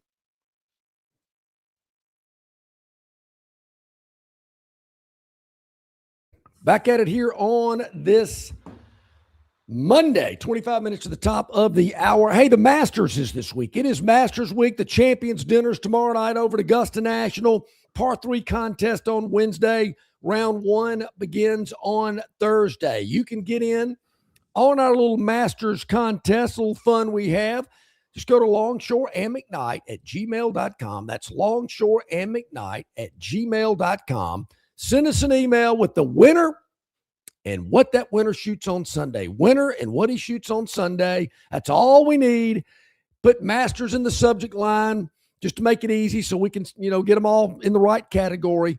But get them in between now and Thursday at 9 a.m. Well, they've already have teed off. So what? We're going to let you have that. Those guys are going to make the cut anyway. That's if right. you teeing off that early, they're probably not going to make the cut. But if you want to take one of them that gets out to a hot early lead, fine. That's okay. But get them in by Thursday morning at 9 a.m.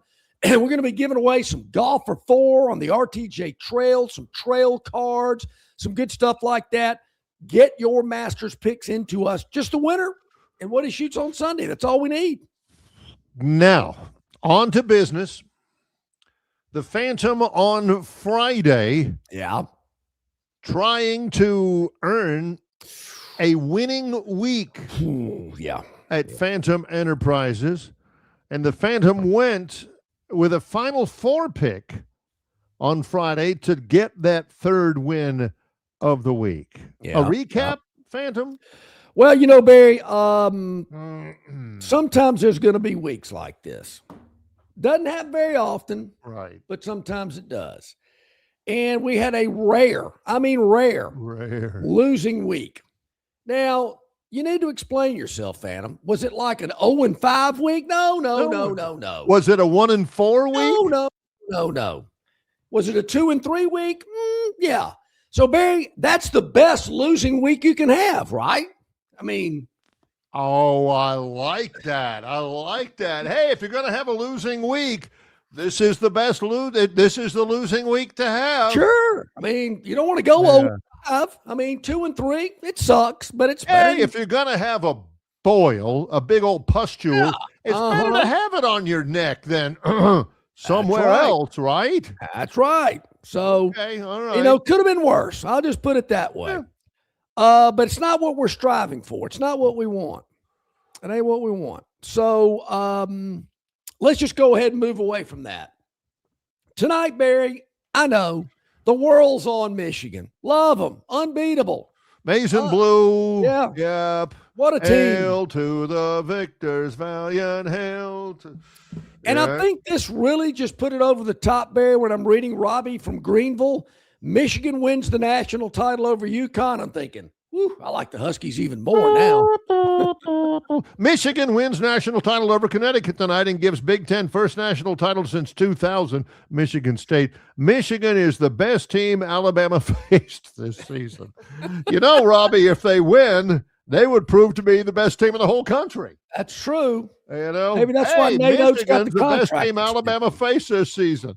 Yeah. Hence them playing in the national championship game, Robbie. Also, Barry, we couldn't avoid this. Robbie also lets us know that the Bama softball team took 2 out of 3 from number 1 Texas. I watched a little bit of that No game, way. Of the final game. I watched it on delay, I think. That place was packed. The Rhodes House? Yeah. That place was loaded up. They are falling out of the sides of the stadium. There's so many people there. You know, Barry, I'm thinking there's a lot of Alabama fans who are Alabama fans over the broad spectrum. We've had a lot of, what do we call it, tough love with sports teams over the years. Montgomery Biscuits over the time. We've had, okay, y'all got to tighten up.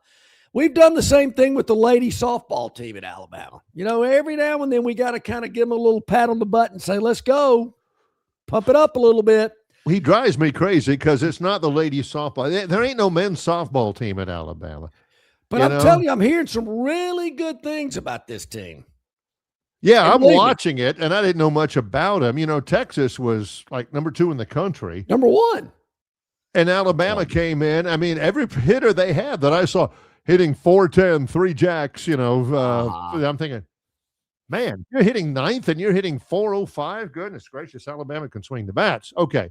So, and not that I'm asking, I'm not, hey man, tell me about the softball team. People are just bringing it up. I'm hearing conversation about it. So there's all buzz. As is normally the case, Robbie has gotten us off track. Here we go. The Phantoms. Daily Dog. Everybody's talking about Michigan. Victor's Valiant, Maize and Blue. What's the Phantom stance on Michigan and UConn tonight at 7:50 on TBS, with Michigan a pretty good 7-point favorite here, Barry, in the game tonight? But I jotted down a couple of things that you said earlier today during the broadcast. All right. UConn's never lost in the Final Four. I think they're 6-0. Well, they're 6-0, yeah, in the Final Four. And they've been to 3. Been great. They've been to 3 of the last 4 Final Fours. 3 out of the last 4 championship games. So, Barry, obviously this is a team that is experienced. They're not going to be intimidated by the bright lights and the glitz and glamour of the Final Four. They realize the television requirements, and maybe things are a little slower and there's more downtime and the timeouts are longer, the halftime, whatever.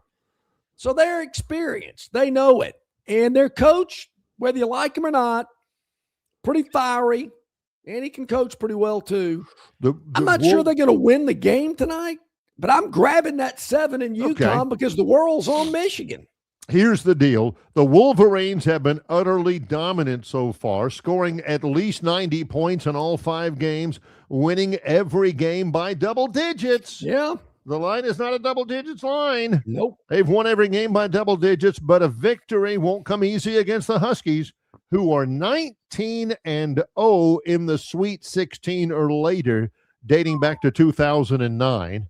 Bob, is 2009 ancient history? Does that not count? Alabama used to wear helmets. Mm-hmm. And UConn is 6-0 all-time in national title games. Now, again, the Phantom is not saying UConn's going to win it. No, I'm not. All the Phantom is saying is, man, 7 seems like a lot. Yeah, I think so. I do, Barry. I think 7 is a lot. So I'm going to grab those points, hence the Phantom's daily dog, to get things off on the right foot for this Monday. Yep, there you go. And Brett from Beauregard, Utah, UConn has lost in the Final Four. But when they get to the championship game, they have won it. And they're 19-0 in the Sweet 16 or later since 2009. Not that is the deal there. So let's take a break. Yep. When we come back, plenty of time for the Gurn Jr. Victoryland 777 topic wheel. It's Longshore and McKnight in association with Yellowhammer News, presented by Bud Light. Located just 8 miles north of Alabama's state capital, Capitol Hill features 3 18-hole championship courses. With more than 1,500 acres of golf and nature, the pure magnitude of this facility is amazing and allows each course to be drastically different from the others. Capitol Hill also features an innovative 360-degree driving range 400 yards in diameter. Capitol Hill offers a fully stocked pro shop with the latest equipment and apparel. Great food and beverages in the clubhouse can be enjoyed both before and after your round. Get your group together and hit the trail. Go to rtjgolf.com/Capitol Hill for tee times and more information. Marguerite's Exquisite Jewelry is Central Alabama's best-known jewelry store. Their location at 8163 Vaughn Road in Peppertree is conveniently located adjacent to Chappie's Deli. At Marguerite's, they have every jewelry item imaginable because they make it. They really make it. From rings, necklaces, bracelets, earrings, and much, much more. Marguerite's can also repair, clean, and rework any jewelry item that you want to bring back to life. Whether you're on a budget or have no budget at all, Marguerite's has all types of jewelry for everyone. Go by and see them today or call 270-0074. Don't miss your chance to win big at Victoryland Casino. Play the latest, hottest, most exciting games around with fun bonuses and big jackpots. Don't miss out on your free play. Stop by Player Rewards today and check out this month's exciting free play promotions. Come see why our players keep coming back. You'll have more fun at Victoryland Casino, where you can be a winner too. Victoryland Casino, located off I-85 exit 22, Shorter, Alabama. Must be 21 or older. Okay, about 15 minutes to the top of the hour. A couple of things I want to pass along. Hit the like button. Hit the subscribe button. Tell all your friends and family. Really appreciate that. Check us out at Yellowhammer News and yellowhammernews.com. A lot of people watch us on the Yellowhammer News Facebook page. We really appreciate that. Facebook, YouTube, Instagram, X, Spotify, iTunes, whatever it may be, you can watch and or listen at any and all of those platforms, others as well. Just go to the search bar, type in Longshore and McKnight. It'll pop up, and it'll be there for you each and every day. It'll kind of figure out your patterns real quick, and you'll get us each and every day. Whether you watch us live from 7 until 9 or just whenever it's convenient for you, that's the great thing about this format. You watch it, you listen to it on your schedule, and we get a lot of feedback of people that do it that way. We really appreciate it. Always contribute on the River Region Straw chat line or on our email, which of course gets you in on our Masters contest that I just spoke about. All we need is the winner and what the winner shoots on Sunday. 72, 68, 70, whatever you want to put. Yep. Give us the winner and what he shoots on Sunday. We're giving away some great golf from the RTJ Trail, golf for 4, trail cards, things and the like. So we're going to be giving those away throughout the golf season, and we want you to have a chance to grab one of those, or many of them, or several of them for that matter. Yes, heck, why not? You know, I'd be satisfied with only one. Yeah, exactly right. So there you go. And I see the topic wheel in the green room warming up a little bit. Very popular segment of the program because, well, you, the viewing and listening audience, don't know what the topics are. Neither do we. Yeah, plus Gurn Jr. does such a great job of researching and presenting all of the different topics, none of which we have any advance notice of. So all of it's brought to you by Victoryland 777 Casino, exit 22 off I-85 in Shorter, Alabama, where you can be a winner too. 6 of them. Yeah, looks like it. Okay, black, purple, green, yellow, red, blue. Got a lot of good colors today. Stomp on the accelerator here. What do we got? We open up with good momentum. Good momentum. Oh, this has got to be Auburn basketball. Texas Open. JJ Spawn, he won the Texas Open. I think it's called the Valero Open. Yep. That's right. JJ, look at that trophy. Nice trophy there. It's State of Texas and the Houston skyline. All right, JJ Spawn. It was kind of nasty out there. 567, wins the Valero Texas Open, since first win since the U.S. Open last summer. Now,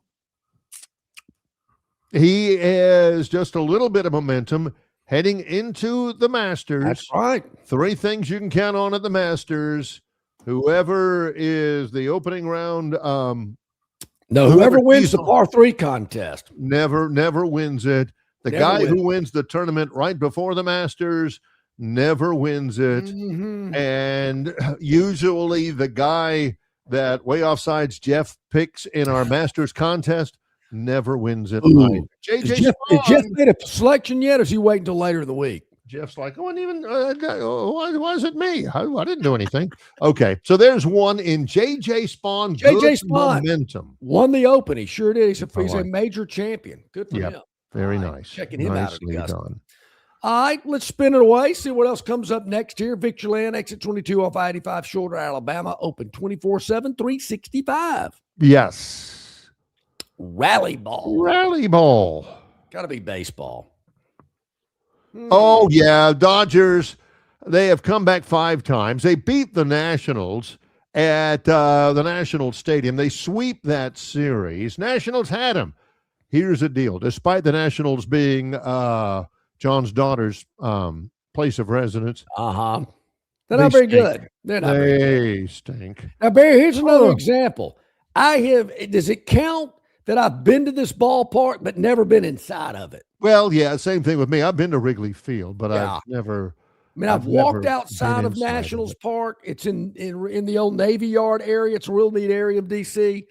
Cool stadium. Just never been in it, but I've walked right by it. That counts, doesn't it? It looks like not a whole lot of people are in it right now in the background. If you take a look, see John from Wetumpka. See, yeah. See? And you look in the background, look at all the Dodgers hats. Look at everybody screaming and hooping, and look at the Dodger fan right behind home plate. Barry, that to me reminds me of a Braves game when the Cubs are in Atlanta. That's unconscionable. Look at all the Dodger fans. Uh-oh. Yeah. Okay. He hits one about 9 miles. Oh, he gets the sac fly. And there's the win. Yeah. Oh, so Dodgers keep winning. Dodgers going to win the World Series this year. I'm a big Dodger fan, but it's not going to be competitive. It's going to be good. Okay. Yeah. All right. What's next? All right, 4 left. 4 to go. The racing presidents at a Nationals game. Those are always funny. Theodore Roosevelt's the one to bet on. Youngest yet. Oh, yeah. Cooper Flagg, last 2 games, 96 points in the last 2 games, including 51.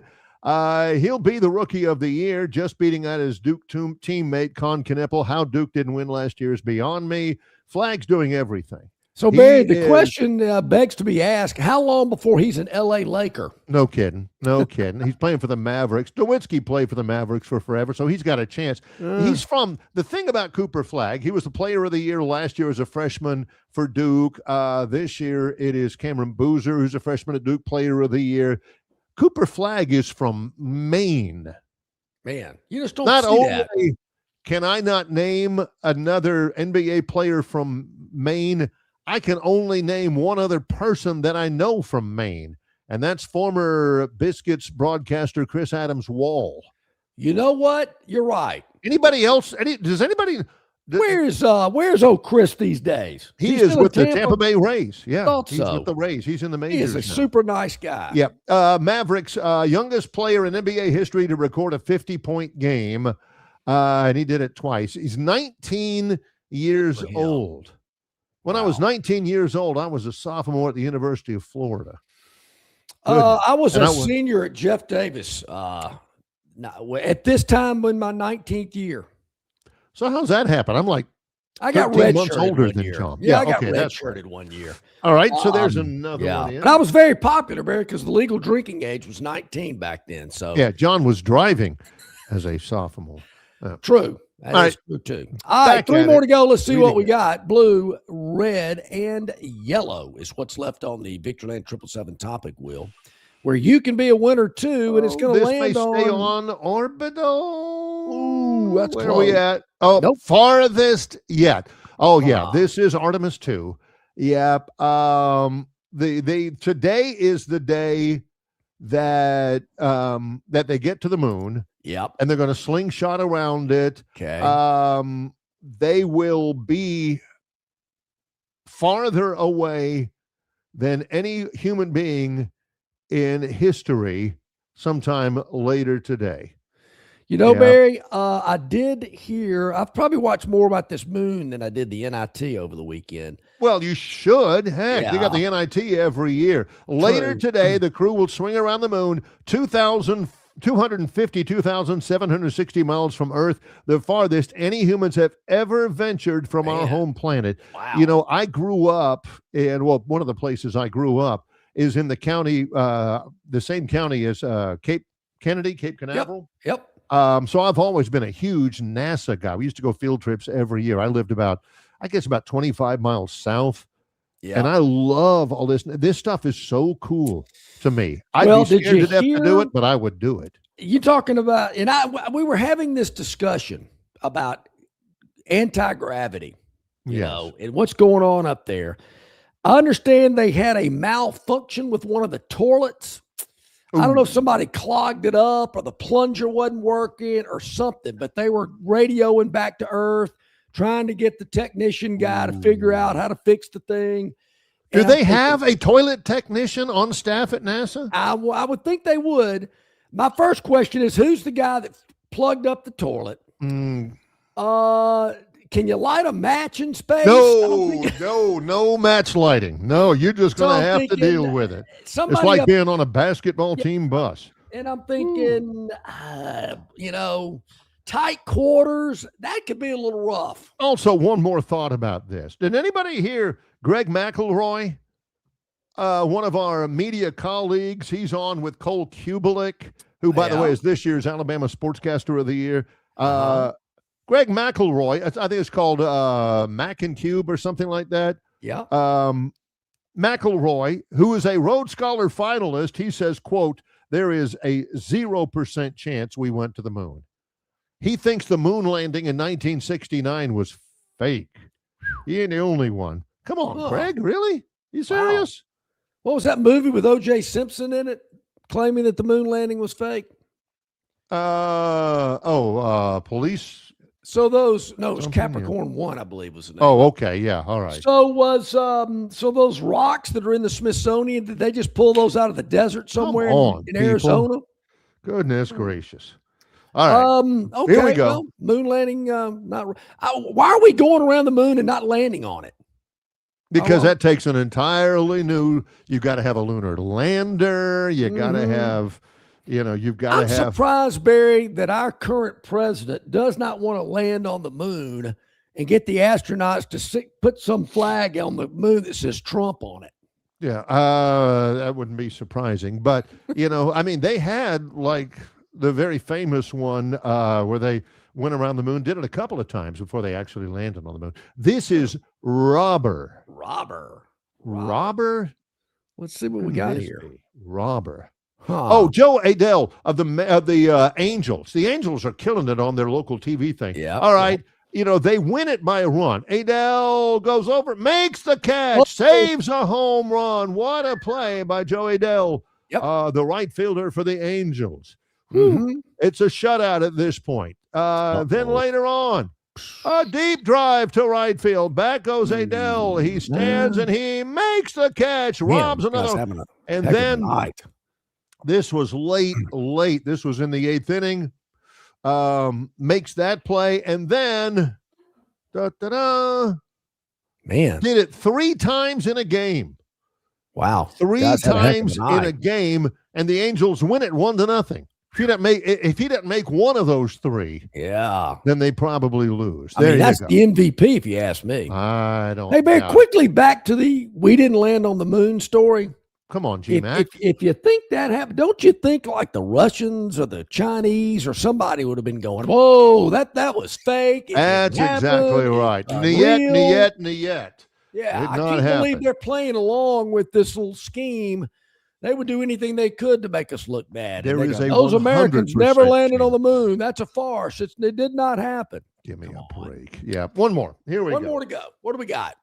Let's see what we have here. Oh, let's I think it's see. the last topic, if I'm not mistaken. That was Robert, and we're done with that. Joey Dell of the Los Angeles Angels and Orbital. Orbital?